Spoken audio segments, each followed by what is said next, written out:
asalaamaaleykum wa rahmatullahi taala wa barakaatuhu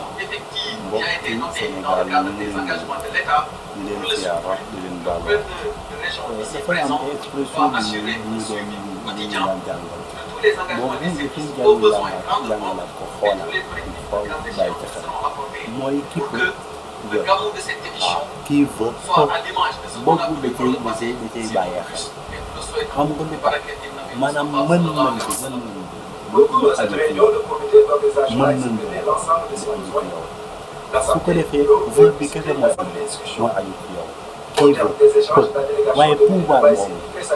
lu aju ci yow waaye vouloir bi ci yow lay aju xam nga lu tax ndaxte nit ki mooy namm dara yàlla fekk ko ci